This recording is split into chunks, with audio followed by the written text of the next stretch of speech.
Welcome in, Cincinnati Bengals fans, to the Running Through the Jungle crew, our roaring reactions and coaches' cliff notes. I'm your host, Brandon Harriet, with your host, Justin Lacey. What's going on, Justin? Man, I'm still feeling pretty good. You know, it's the holiday weekend. You know, spent some time with some great family and friends and whatnot so far. And I'm not going to let this Bengals embarrassing of a loss, let's just call it what it is, kind of keep my energy down for now. We'll talk a lot about the game, I'm sure, but yeah, not a good outing today. It was just pathetic, but I'm still doing pretty good. How about you, man? Yeah, losing both of our games to the Pittsburgh Steelers, with me living here behind enemy lines in Pittsburgh, never fun for me. So yeah, big rooting against that. Lost some money on it too. Lost some pride on it as well. Mm-hmm. So I gotta go into Steel Curtain Network next week. Hear all about it. Should be fun. Yeah, definitely not a good one. Not a good one. Not a good one. Now we've got Tim Lyons here, jumping in and out. We're having some technical difficulty, and we're trying to get him back in the mix. Tim, we got you now? Yeah, I'm here. Can you guys hear me? We can hear you. We are on the air. We went and rolled with it while you were trying to get it straight. So, a bad 34-11 loss in Pittsburgh. This thing never got going from the start. We have a 3 and out. Then we give the ball back to them, and they score on their second. They score a 70-yard touchdown to George Pickens on their second play from scrimmage, and thought for a second we were getting the momentum back. We drove down the field, and then Jake Browning decided on a rollout. Instead of throwing the ball out of bounds, he would just throw it in the middle of the end zone. That was surrounded by 3 Steelers, and I believe the closest wide receiver I saw was either Tyler Boyd or Joe Mixon. Both were somewhere around the area of 10 yards away from that ball. That's 30 feet. I don't know what in the world he was doing. The out of bounds is just right there, man. Just chuck it out of bounds and live to fight another day, man. You don't have to always make the big play. I get it. Last week when you threw the jump ball to T. Higgins and he made that big time catch and then extended his arm across the goal line against the Vikings last week, you were hoping for some kind of throw like that, but no one was there. Yeah, but you're talking about two totally different. You're talking 7-0 game in the beginning of the game. You're talking about the end of the game where we're trying to mount a huge comeback. Like apples and oranges on the comparison. He should have definitely thrown that ball out. And then takes the wind out of the sails. If we start punching back, scoring ourselves there, then you kind of look. I think it was Jordan Battle took a bad angle at safety to come up to make that tackle on that 70-yard touchdown to Pickens, and he ended up taking out Dax Hill, who was chasing him, trailing him on the slant. So it looked like a bowling ball taking out a bowling pin. That's kind of one of those things. Okay, maybe it's dumb luck, and then all of a sudden you start compounding another 40-some yard pass towards the end of the first half, and it just all downhill. It was just everything could go wrong, did go wrong. You start looking at some of the offensive numbers, total yards, they had advantage 397 to 368. First downs, we had 17 to their 16. Third down efficiency, we were 6 for 13. They were 7 for 14. Total play, 61 to 58. Sacks 3-1. We gave up more sacks. Time of possession, we had 32 minutes to 28 minutes, but we had 3 interceptions and a turnover on downs. So it's basically 4 turnovers. Two turnover downs. Remember, they went for it on the. Yes, that's right. Yeah. So that's basically 5 turnovers. Yeah. Yeah, they didn't win a turnover battle. Obviously, the first interception was god awful. Honestly, the dumbest decision that Jay Brown has made playing quarterback. I mean, come on, Patrick Peterson is a guy past his prime playing safety of all positions, and you let him get his first interception at safety, and it wasn't even a ball that shouldn't even been thrown in that area. My takeaway of the game is simply just this. I should have seen this coming. I really should have seen this coming, if I'm being totally honest with you. Pittsburgh, you already should have known that they were going to have this bounce back Mike Tomlin led game. I thought it was going to be last week against the Colts, but then the Colts bludgeoned them, and that made me recalibrate and think like, okay, maybe it's not going to happen this time around. And maybe that I feel like that the Mike Tomlin culture Steelers talk is pretty much really is done, that these guys are looking towards the offseason. And I was dead wrong. And it's because of my number one concern when we were talking about this game doing the running through the jungle last episode. And that was our defense going against their offense.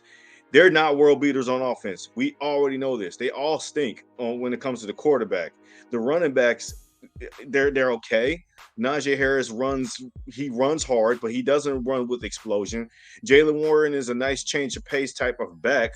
But nonetheless, they always seem to have better numbers when they play against the Bengals. George Pickens was just lighting it up left and right, making big catch after big catch, it seems like. And I'm like, what is going on here? Like, George Pickens was all but out of it for the last few weeks. He couldn't even get a pass thrown his way without him complaining. And yet here he is having 3 of the best catches that I've freaking seen throughout the game. 2 of them going for touchdowns, and one of them was a nice toe tap with his heels to catch a long ball in bounds. You damn near almost had him on a 200-yard game and 2 scores with that effort. Like, it felt like I was going against Jamar Chase. And that was just disappointing and very frustrating and damn right maddening. So that was the number one reason in my takeaway from this game is that the defense was just absolutely astronomically just terrible, like they have been all year long. And I don't need to hear the excuse of, well, the offense was not doing them favors about giving them short fields. I don't care, man. I don't care. We've been saying the same thing over and over again all season about this defense. They can't stop a nosebleed on a run game. We don't need to give the excuses about no DJ Reader. Did you see what they had on their defense side of the ball? They had hardly none of the names I recognize. Eric Rowe, come on. They just basically pulled Miles Jack out of retirement and elevated him from the practice squad to throw him at linebacker because they lost their guy, Landon Roberts, and yet their defense still made sure that they played great football with their final home game of the season. So I should have seen this coming. It felt like it was deja vu watching the Andy Dalton-led Cincinnati Bengals, Marvin Lewis too, like the Andy Dalton, Marvin Lewis-led Cincinnati Bengals against the Pittsburgh Steelers. And it's just kind of like that reminder, like, hey, this will be a problem still for you if Joe Burrow and Jamar Chase is not out there. So that's my full overcast of what I saw from this team. Yeah, and it was a really odd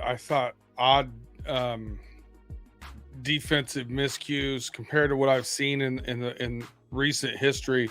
We only gave up 113 yards rushing, which is below what we've been averaging giving up. And Pat Freiermuth, 0 catches.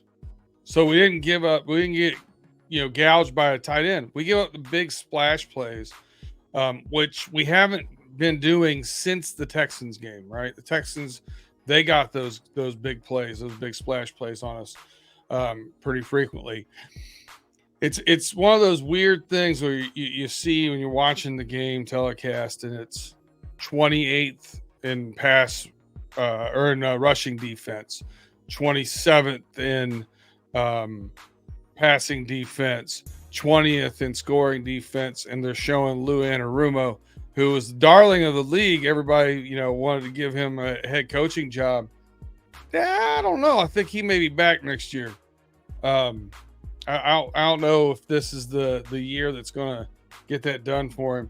But Tim, what was your, take? And everybody got angry about this game without a doubt. Our text feed was definitely not G-rated. So What was your take on today's game? What was the most disheartening thing you saw?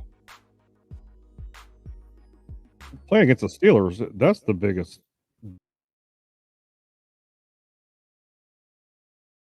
I think we may have lost him again. He gone. But I know what he was going to say. Playing against the Steelers, it's it is. It's an AFC North rival. Oh, we're going to try it again.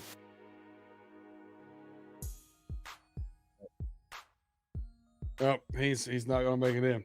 But yeah, playing against the Steelers, the AFC North rival, and you got to win those games. Well, now we're 0 and everything in the division. 0-5 in the AFC North with the game on deck at home against Cleveland in Week 18, which it doesn't really feel like doesn't vote in our favor that we're going to win this game. And regardless of what he's about to say about it's like playing against the Steelers, and quite frankly, I'm not here to give excuses. Jack Taylor said the same thing about like, oh well, that's life against Pittsburgh, I guess. Dude, I do not care. You need to figure out the way to start winning these ball games and stop putting all this aura around the Steelers and the Ravens just because they're the Steelers and the Ravens, and then now the Browns too. Dude, you're a better organization than you think you are, and go out there and punch them in the mouth. I said the number one thing that you need to do to win this game was take the street fight to them, because they're going to come in this game desperate, which they did. They're going to come in this game looking to make plays to make sure that they were embarrassed this last weekend, I should say, against the Colts. You knew that they were going to come in here with their hair on fire. And what you did not want to happen was you played their game in their house, their style of football, in their way. You didn't need to do that. You need to come in here, throw on your fighting gloves and beat them to misery. I ain't saying you got to bludgeon them to the point where it's like it's going to be a blowout. I thought it was going to be a dogfight. But what I didn't see is us being the one just to get steamrolled like that. Like out the gate, 21 points. And I felt like that after they got that third touchdown in the first half, it was over. I did not feel like that the game was won. It's not like they said, oh, well, we're making plays here. No, it just felt literally over after they scored their third touchdown. I don't know about how you felt, but that's the comment that I had to make about that. Yeah, then get an extra field goal, and they're getting the ball back to start the second half. Right. It was definitely a hole that seemed a little bit too deep. Right. It's 2 weeks in a row we started off pretty slow. For whatever reason that might be. I don't know if it's the play calling still.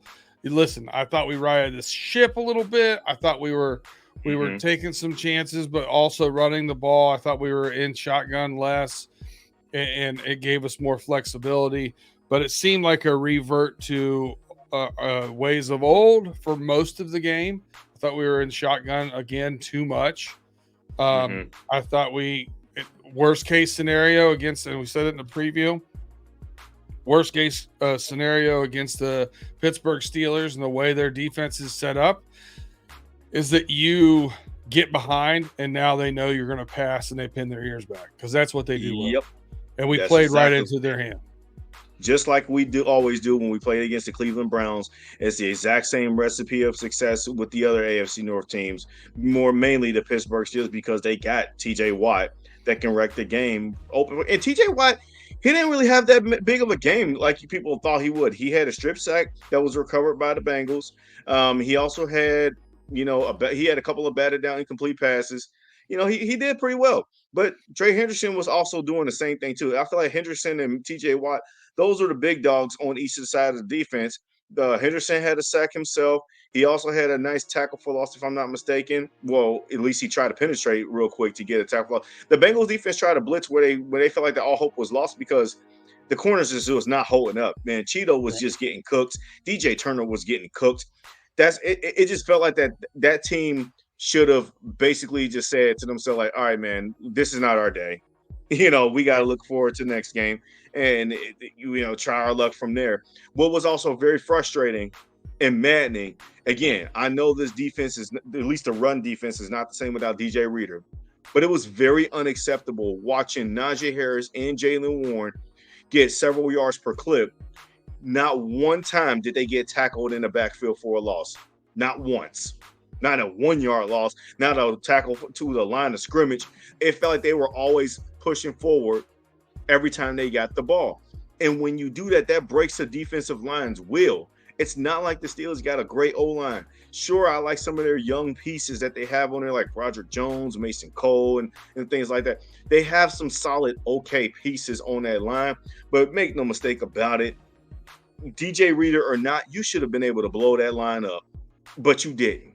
And you just allowed them to run wild on you. Now, again, you didn't run crazy wild. This was not the game that, like you illustrated with the numbers, their rushing yards was not as massive like it was the last game, but it didn't really make much of a difference because I feel like that all those rushing yards that we didn't give up this time around ended up going to George Pickens because George Pickens went off like crazy on the secondary. 100% correct. I mean, you're talking about the rest of the team had 200 total yards. Mm-hmm. And the rest, and then after that, it was just George Pickens.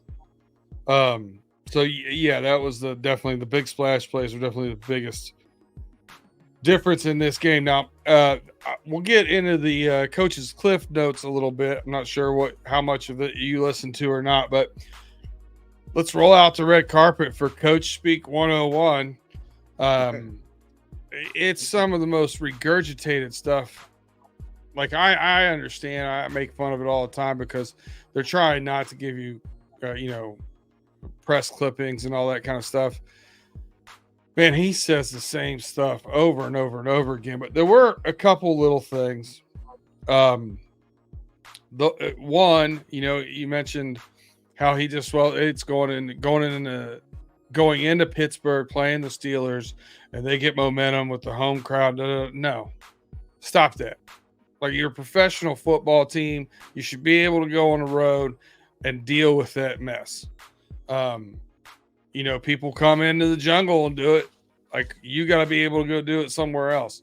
So I just don't like the narrative of the coach making that seem like it's okay in his press conference and standing up in front of everyone to hear with a microphone.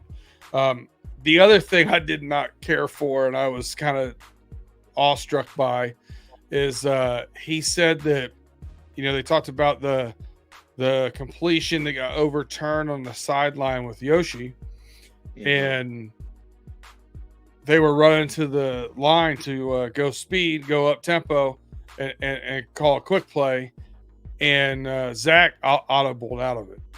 Zach audibled out of it because he said that he saw it on the sidelines and thought it was a catch. So that was not Jake Browning doing that. Here I am, Jake Browning having a terrible game, and I'm piling on top of him, figuring that was him, and it was not. It was actually Coach Dale. Well, a couple things there. I'll start at that point and then work back to what you said about him saying about playing on the road. Jake Browning may not have been at fault in that situation, but he needs to have enough awareness to be like, look, if we're hustling to the line, let's get a playoff regardless, so that way we don't have to worry about them trying to review and taking enough time to review it upstairs or not. Because when I watched the replay, I'm not going to lie, I thought that it was a catch. Even when his hand came down at the same time that his right foot did, I thought that it was simultaneous, that they were going to just rule that a catch. I didn't feel like that was enough conclusive evidence to overturn it, but whatever. It's the whole refereeing also felt weird too, but I'm not going to give that excuse right now. The Bengals just played terrible ball. Zach Taylor just outcoached himself in this game. He did not came ready to play when he tried to go for it and shotgun on 4th and inches when you're basically at the goal line. Why would you pass the ball and perform a shotgun on 4th and inches? You told yourself right then and there that you do not trust your running back to fall forward 6 inches just to get the first down, and it would have been 1st and goal right at that point. Why would you do that? And the play calling too was just not good. So I also think that you took momentum away from yourself when you did that. Personally, that in my opinion. I would probably even be critical of that play, even if Joe Burrow was back there. Yes, facts. Absolutely. You just don't do that. It reminded me of the 4th and 1 in the Super Bowl when Aaron Donald came in and knifed through Hakeem Adeniji Quentin Spain, and then he didn't really get the sack. It was still an incomplete pass. I don't know why people think that it's a sack. No, it would have been, but Joe Burrow got rid of the ball. But it reminded me of that. It's like, why are you in shotgun on 4th and inches, man? Like, just freaking pile up and run the ball, power drive, freaking what's it called? Tush push it if you have to. You know you can get 6 inches to go get the first down. You're at the goal line at that point. And when I saw that play call, I was like, dude, we just don't got it today. It's just not our day today. And then in the other last point, because I forgot that I was going to mention this. You and I are in a 100% lockstep in agreement on this. I'm sick and tired of, just like I said, putting up this entire angst that the Steelers playing in Pittsburgh is always going to be tough like this. And so, man, hell with that, man. That tells me that you ain't the coach that make it seem like that you can walk in anywhere in anybody's stadium, even Pittsburgh. It tells me that you get intimidated when they play Renegade in that crowd in the 4th quarter. It tells me that you get intimidated when they're on defense and they're pinning their ears back and TJ Watt's coming, that you're going to just fold and let Jake Browning get sacked.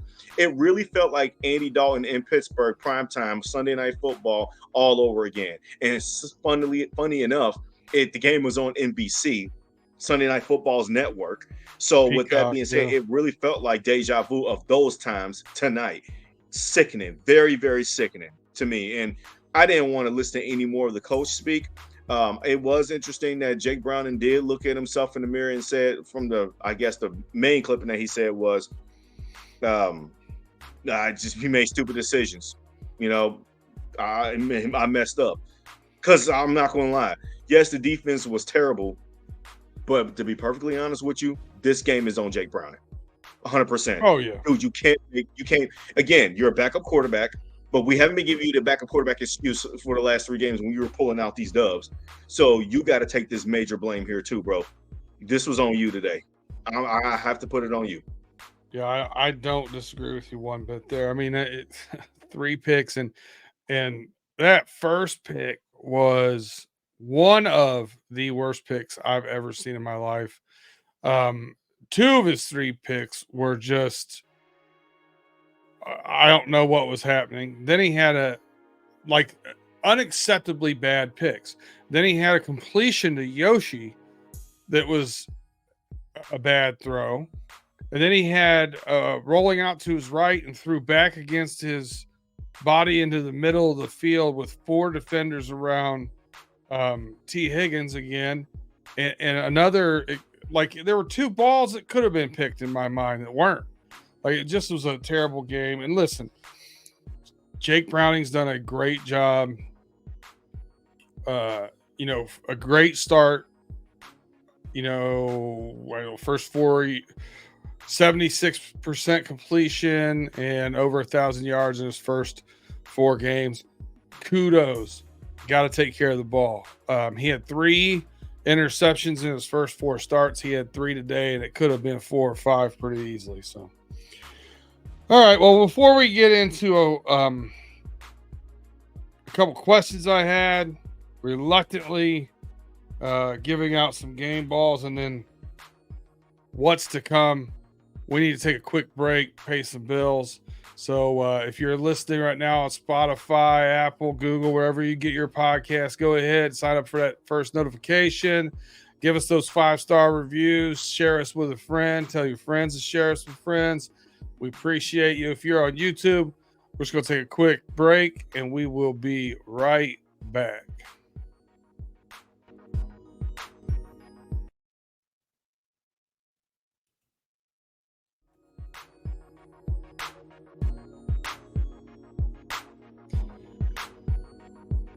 All right, we are back.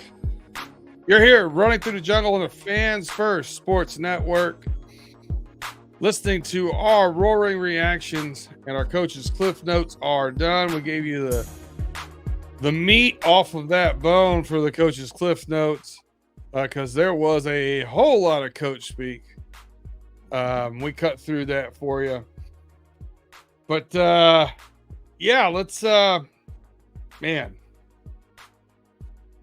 let's talk about real quick before we go to the game balls. Everybody's gonna want to know, even though I've said this since Joe Burrow had his exit with his hand surgery, I was no longer expecting or even thinking about the playoffs. I was in player evaluation mode. But there was some excitement. We were in. Now we're back out. We went from 6th to 10th with this loss, sitting at 8-7. We basically at this point don't have any of the tiebreakers. Like the exact equation for people going in there have to be right. It'd be no Steelers, no Broncos, no Texans, in order for us to get in that and own a tiebreaker. So it's a lot for us to pull off. I think I saw 13% probability of us hitting the playoffs. Is that what you've seen out there? Yeah, it would have been 60% with the win, and it's now down to 12 to 13% with the L. There is still a possibility the Bengals can win out and the tiebreakers falling our way, but other teams got to lose out. And to be perfectly honest with you, I don't feel like doing all that math anymore. I just feel like that after today's loss, doesn't it just feel like to you, Brandon, that it's just about done with playoffs now? I feel like that right now, just take that off the radar. I do not, what I saw tonight, I do not see this team going to Kansas City in Arrowhead, a team that the Chiefs are vying for a number one seed still. Yeah, I don't see us going in there and pulling off the upset win. Look, this league is weird. Anything can happen. I'm 100% aware of that. But we don't need to be talking like we have the Chiefs number when that's Joe Burrow at quarterback that has the Chiefs number. This is Jake Brown, and we saw one of the more uglier games from him, just like we've seen in years past with other quarterbacks that's played on this team. But nonetheless, I'm kind of like I'm kind of like at the point where it's like we were super high after watching them come back against the Vikings that we had to recalibrate our thinking, and this is one of those games where it's like, ha, remember this? Remember this Bengals team? So to me, it just feels like that the momentum. This is where it is now. Again, they can go on the road and pull off the upset. The Chiefs ain't playing good, but this Bengals team just does not show that they can expose the ugly weak sides of other team. We are expected to get Cam Taylor-Britt back. Jamar may be back as well. And then we'll see what happens, if the energy is going to be rejuvenated from there. But based off of what I saw today, I just didn't like how things kind of took off, is essentially. And I just feel like, and as we're talking right now, the Buffalo Bills just scored another touchdown. They're about to go up. They're now 20-13, maybe going up 21-13, against the LA Chargers. I do not see the Buffalo Bills losing anytime soon. No more throughout the rest of the regular season. That doesn't mean they're going to win the division, but that's a team you've already beaten. And this is just like, if you're a Bengals fan, you're kicking yourself. And if you're the Bengals team, you're kicking yourself twice as hard because you just knew the door was wide open for you to walk right in. Joe Burrow could have won an MVP if he would have stayed healthy, beat Baltimore, and go on this run. But now it's just like, look, like you said, there was some entertaining points throughout this season, but I think that we can all collectively just calm down now about postseason talk, about trying to make noise, and just look, let's just finish this season out. We got bigger problems to worry about next year, like, for example, winning games in your division, because we spoke way too highly of this team, thinking that we didn't have the game plan for the AFC North because we thought like all the other three teams wasn't on our level based on what we did the last two seasons. That's not the case this time. You can't even win in your own division, even when other teams are playing backup quarterbacks in your division. Mm-hmm. And the Steelers are on the third string. So there's a lot to be made about this team. So, but yeah, no, I'm just as like you are. I'm ready for game balls. So it's not really meaning to give out, but we'll try our best. Yeah, I agree with you. I'll tell you, are there people in our chats and I've heard people here, hey, do you think I think the Bengals are going to win out? I think the Bengals are going to win out, go to the playoffs. And now, I mean, like, will we win one? It's a different question. I think that Jake Browning will bounce back and have a good game and pull one of these next 2 games out, which puts us over 500, which when I went into this whole thing, that's what I said. I want to be, when we have a bad year, we have bad injuries, our franchise quarterback gets hurt. Can we still get to that 500 plateau, ruin somebody's day, and fight and just have some moxie and have a good culture? Because of a 3 interception game, I'm not throwing the towel in on that. I do not like who we did it against. That's an issue for me. That was going to sting a little bit harder because, in division games, you hit the nail on the head. We got to fight harder on those. We should never be blown out of like a division rival game. Cannot happen. You've got to win those. You got to go 500 in a division or more, period, point blank, end of story. Right, exactly. It'll be interesting to see what the Chiefs do this week. They've been struggling. But, I mean, at any point in time, you just expect that light switch to turn on. You know what I mean? So it'll be interesting to see how they look this week and how we look against them next week for sure. Cam Taylor-Britt coming back will be a huge help. DJ Turner has shown flashes of good play, but he's, listen, rookies just have a hard time, especially in secondary, and we've got 2 back there, getting used to the speed of this game. And here's a guy that runs a sub 4.3 40. He's always been by far faster, so it's catching him off guard a little bit when these guys make their cuts and whatnot. He's, I think, better now than he was earlier in the year as far as not being completely out of place. He doesn't get turned around, doesn't get put in the spin spot cycle, if you would, but he does get on that back hip sometimes, and it's not college anymore. He's not going to have that closing speed to catch every single guy. Nice. All those things said, let's go ahead and go over to our offensive and defensive game balls. Offensive game ball, I'll let you take this one because I'm gonna guess that you're gonna say it for both of us. Oh yeah, we're probably gonna go with the same guy, and it's T. Higgins. And how can you not? Yeah, he really did perform like he was the alpha dog today at wide receiver. Not even just at wide receiver, on the whole entire offense. He made big catches. The long 80-yard touchdown got us back in the game for like 5 seconds before George Pickens ended up doing one himself, just to kind of put the score out of reach a bit there as well. But T. Higgins is obviously the guy that's going to get the game ball. And I was foolish for thinking Drew Sample, because I was the guy who I predicted. And 3 for 38. He did make some pretty nice catches, but he never got in the end zone. So this one is 100% easily going T. Higgins. And I'm thinking that you're agreeing with the same, right? 1,000%. Yeah. Defense is going to be incredibly difficult for me personally.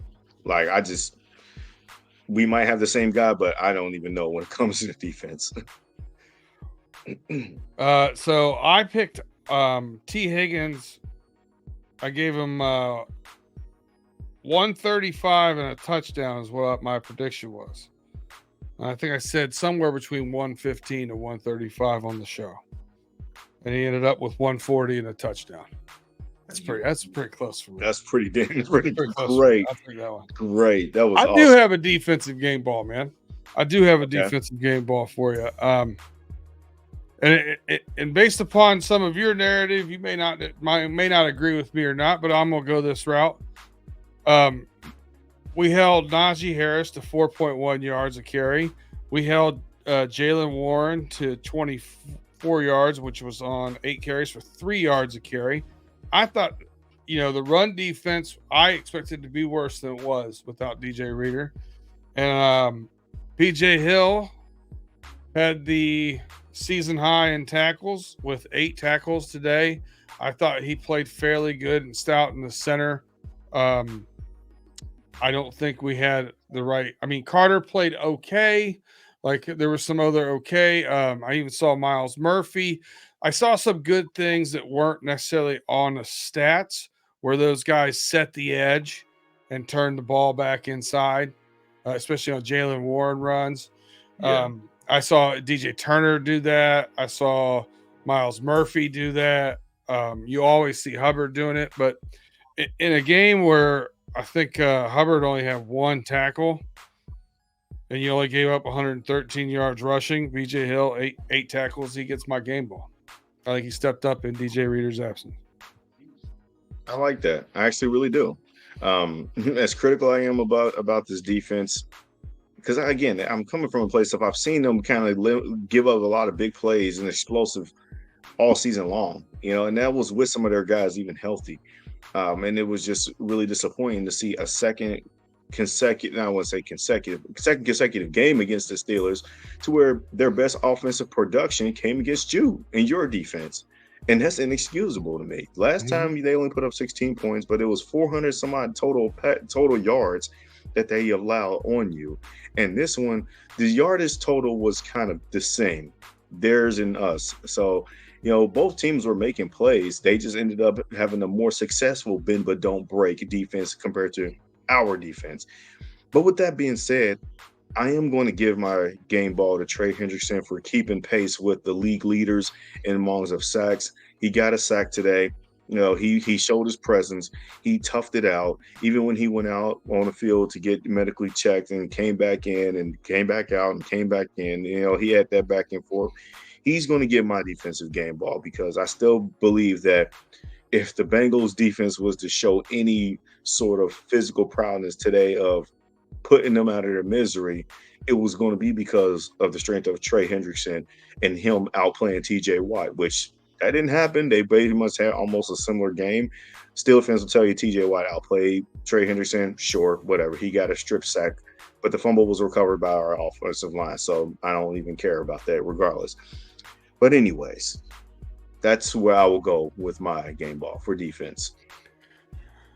All right. In closing, I a two-parter here. One part, just a real quick, something I want to point out before I get into my closing. They had 397 total yards. They were 3 yards away from us having the stat line that the Pittsburgh Steelers have only had over 400 yards twice in the last 60 games, and it happened the last two times they played us. That's not a stat you want to own. So no, thank God for 3 yard loss. You know what I mean? Yeah. But so yeah, not playing the way we should on defense. Now, I'm gonna kind of lead you on one because, well, here's my take. I've seen on the press conference, people saying fire Zach, people saying fire them, people saying fire everybody, clean house, blah, blah, blah, blah, blah, blah, blah. Like, I don't think that he's called a very good offense this year as a whole in totality. I think he righted the ship after the last Steelers game. This one got too far behind to really hold his feet to the fire with. I mean, we're marching down to score and even the score, and then all of a sudden you got a pick, you're down 14. All of a sudden you got another one, you're down 21. Listen, I don't know what Coach Taylor's supposed to do about that. Boneheaded plays. What I really I don't want from our fan base, man. This is what I don't want. Pittsburgh Steelers.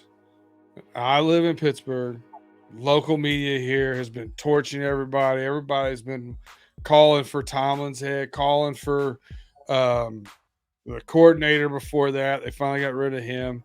Calling for Kenny Pickett's head. He's on the bench, not even playing right now. He played one game without with the new offensive coordinator, and he had over 400 yards total offense for the first time. He played a pretty decent game against us. Like, I don't want us to go that far. And even today, The Pittsburgh Steelers scored on their first 2 drives. They're up 14-0.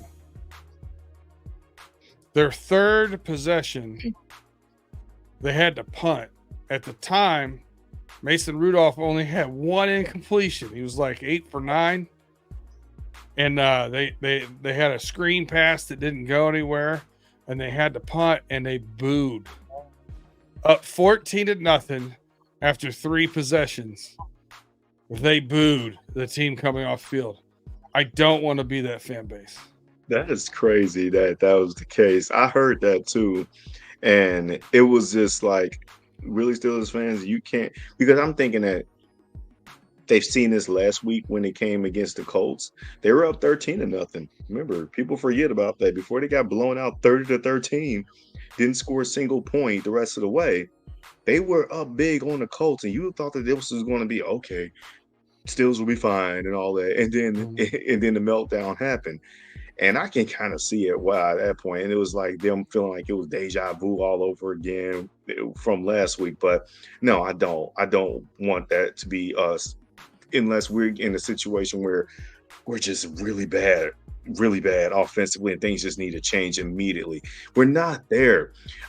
Look, as you were saying about the whole, you got people in a watching the post-game press conference and we're overreacting on Twitter, talking about fire Zach Taylor.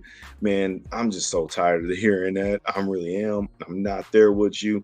I'm out there with those fans. Zach Taylor has stabilized the ship as the head coach. I know we like to give all credit to Jake Brown and his quarterback play, but Zach Taylor had a lot to do with that himself too, as to why the Bengals were playing great football these last few weeks. It's just a bad day at the office. Things just didn't bounce your way. It happens, especially when you have a backup quarterback. And we tend to forget about those laws that come with that territory. So, no, not on the fire Zach Taylor train. But there does need to be some changes with the scheme, whatever it may be. But you have to absolutely be more competitive in your own division. This is terrible. This is a terrible look. And we were saying this even with Joe Burrow at quarterback. And now you're like, dude, you cannot lose. I'm sorry. You cannot start off the season 0-2 against 2 AFC North teams that you should have beaten. I get it, Burrow calf injury, but that just showed the lack of creativity that Zach Taylor had as the head coach at that point. This one, it was just more along the lines of, dude, you were getting the ball out. You were moving pretty good, even if they were playing with this extra juice and this energy. But just bad stuff just kept happening, and it was just snowballed from there to the point where you just couldn't even grasp your footing. And that was both offense and defense. So that's really what I have to say about that there. But I think that it's one of those where it's like I may have probably thought a little too high on this team regarding their last 3 wins, and that, hey, maybe we could scare some opponents in the postseason if we're there, if we're fortunate to get there. But the reality is that you and I have talked about this, is that even when Joe Burrow went down at the time that happened, this roster should be able to construct enough wins to be able to get over 500, 9 or 10 wins, give or take relatively. That's still right there if we're to take it. Maybe it doesn't happen next week at Kansas City. It could, but maybe not. It could happen against Cleveland. It's on your home turf. Whatever the case it may be now remains to be seen. But we need better efforts. That's all we're saying. Better efforts. Today was just unacceptable and inexcusable. That Pittsburgh Steelers team was not a very good team today. They just weren't. They had a lot of issues on both sides of the ball. They were missing so many guys on both sides of the ball, and you didn't even have you had the audacity to let them play their style and their brand of football all over again.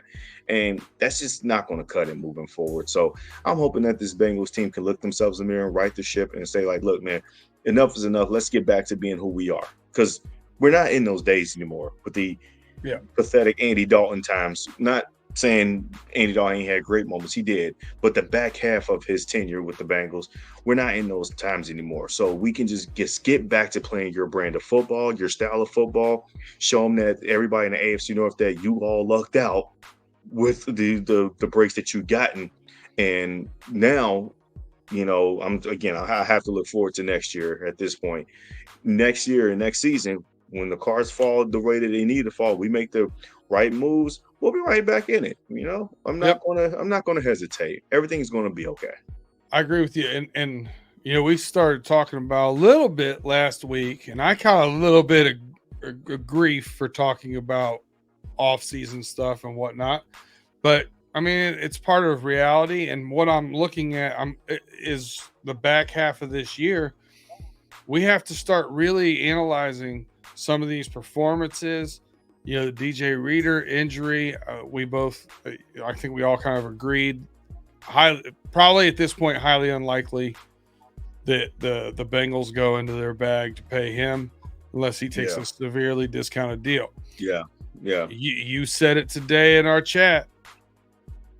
Chido, he's making it easier to take that bag away from him every week. Oh yeah, definitely. And along that line, I just pretty much will just go ahead and say this. And y'all said it last week, and I held my tongue because I didn't want to look past the whole the DJ Reader injury and just over assume that this happened. But after watching the game today, dude, this defense, here's what I'll say. Going into the offseason, you better pay T. Higgins. You better pay Jamar Chase. You already paid Joe Burrow, so that's not even non-negotiable. Afterwards, I don't really care who on the defense side of the ball, who's up for extension and whatnot. We already extended Trey Hendrickson, so he's with us through next year too. So we're good there. But outside of that, I don't care who goes and who stays at this point. As far as that defense side of the ball, contract-wise, we need to retool that side of the ball now. We don't need to be looking at this to try to game plan of bringing the band back together like we did during the 21 season and the Super Bowl run. We don't need to do that next year.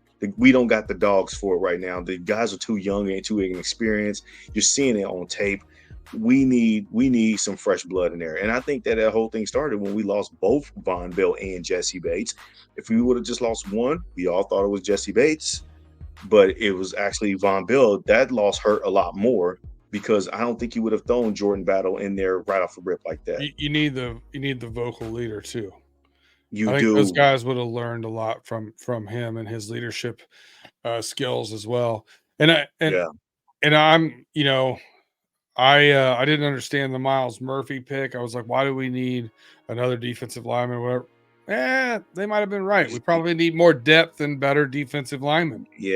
Yeah, I didn't hear his name get called very much today at all. I didn't hear his name at all, honestly, to be perfectly real with you, which, again, another whiff on my part, because I did predict him to get the game ball on the defensive side of the ball for this game.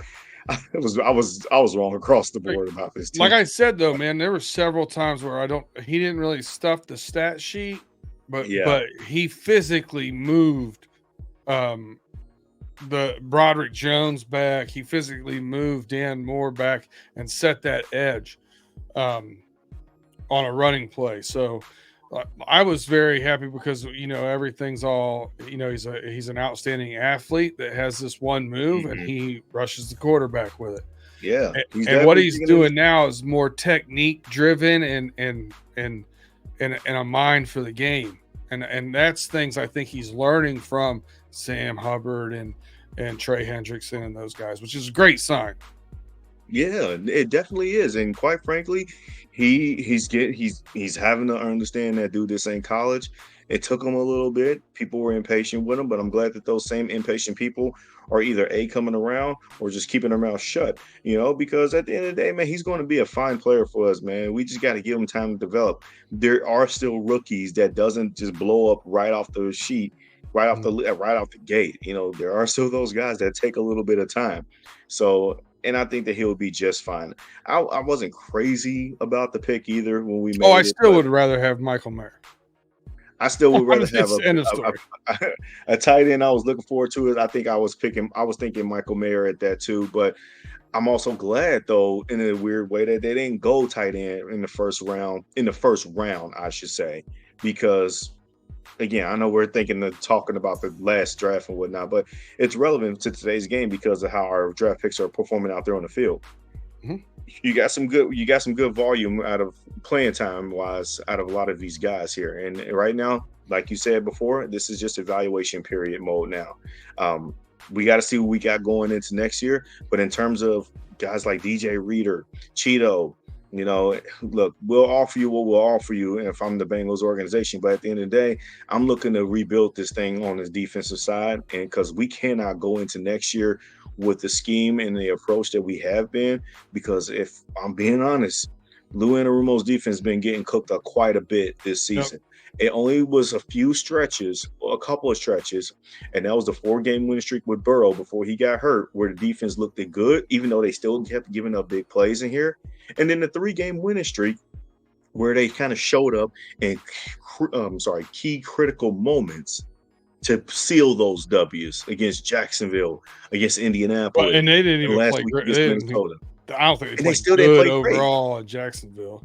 They played pretty good against the Colts. The Colts, yeah. And last week against the Vikings, you still let up a lot of yards, but you still had those key moments, but they still didn't play their best football. So the Bengals got to look deeper in themselves as we move forward into these last 2 games and into the offseason.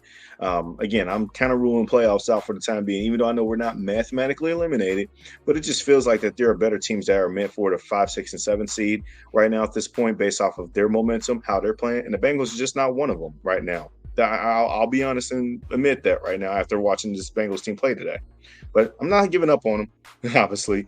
Still there. But right now, we got more important things to worry about. If we're going to talking about playoffs, we're talking about championships. This is the mindset that we're in as an organization, as the Bengals fan base. We're not in it just to appear in the playoffs and just to go one and done. We can might as well just skip the playoffs altogether at that point if you're me at this. So I'll leave it at that. All right. Any closing remarks before we head out of here? Yeah, I came into this thinking I was going to just come in here, just be angry and just start firing off at the mouth. But over the course of this very episode, I actually calmed myself down. So I'm very proud of myself. So again, I've said a lot. So other than that, I'm just going to just enjoy the holidays. I got the Christmas tree up there hanging behind me. Do it this way. The light is shimmering and bright there, nice and decorated. So I'll be okay, man. It's the holidays. So those are my final remarks. Yeah, most definitely. I there's a lot of things to be thankful. It was a terrible day at the office, like you said. Never want to get smacked around like that, especially against a division rival, especially against the Pittsburgh Steelers, especially when I live in Pittsburgh. All that said, the culture has changed here. I'm still proud of what this team's done over the course of the year, fought through a bunch of injuries and adversity, and I think we're going to be better off for it next year. I have a good feeling about this team, and I can't wait to have Joe Burrow back. Me too. Me too. Yeah. Hey, so I need to see number 9 in uniform. On to Kansas City. Yes, sir. So everybody out there, have a Merry Christmas. Happy holidays, however you celebrate. Be safe and enjoy it. And catch us next week as we are running through the jungle.